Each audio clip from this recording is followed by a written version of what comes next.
Comfort station പ്രവർത്തനരഹിതമായതോടെ നാട്ടുകാരും യാത്രക്കാരും ദുരിതത്തിലായി.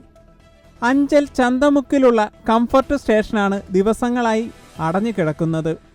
Bus സ്റ്റാൻഡും ചന്തയും പ്രവർത്തിക്കുന്നതിന് സമീപത്തായിട്ടാണ് കംഫർട്ട് സ്റ്റേഷൻ പ്രവർത്തിച്ചു വന്നിരുന്നത്. കഴിഞ്ഞ കുറേ നാളുകളായി കംഫർട്ട് സ്റ്റേഷൻ അടച്ചിട്ട നിലയിലാണ്. അഞ്ചലിൽ ഏറ്റവും അധികം ആളുകൾ തിങ്ങി നിറയുന്ന മേഖല കൂടിയാണ് ബസ് സ്റ്റാൻഡും പരിസരവും. ചന്തയുടെ പ്രവർത്തനവും സജീവമായതിനാൽ അഞ്ചൽ ടൗണിലെത്തുന്ന ജനങ്ങൾ കൂടുതലായും ഈ കംഫർട്ട് സ്റ്റേഷനാണ് ആശ്രയിച്ചിരുന്നത്. ടാങ്ക് നിറഞ്ഞതാണ് കംഫർട്ട് സ്റ്റേഷൻ നിശ്ചലമാകാൻ കാരണമെന്നും പറയുന്നു.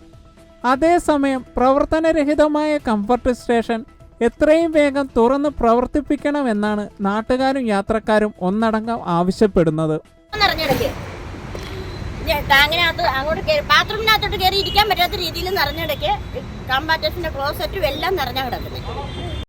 അഞ്ചൽ ചന്തമുക്കിലുള്ള ഈ കംഫർട്ട് സ്റ്റേഷൻ പൂട്ടിയിട്ട് ഏറെ നാളുകളായി. അതുകൊണ്ട് യാത്രക്കാർക്ക് വളരെ ബുദ്ധിമുട്ടാണ്. അഞ്ചൽ പോലീസ് സ്റ്റേഷൻ, ചന്ത, സ്കൂൾ കുട്ടികൾ എല്ലാവർക്കും വളരെ ബുദ്ധിമുട്ടായിട്ടിരിക്കുകയാണ്.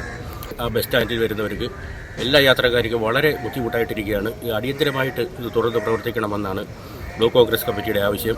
ഇല്ലാന്നുണ്ടെങ്കിൽ ശക്തമായ സമരപരിപാടികൾ ബ്ലോക്ക് കോൺഗ്രസ് കമ്മിറ്റിയും ബാക്കി ജനപ്രതിനിധികളും സന്നദ്ധ സംഘടനകളും എല്ലാവരും കൂടി ചെയ്യണമെന്നാണ് ഞങ്ങൾ കോൺഗ്രസ്സുകാരുടെ ആവശ്യം.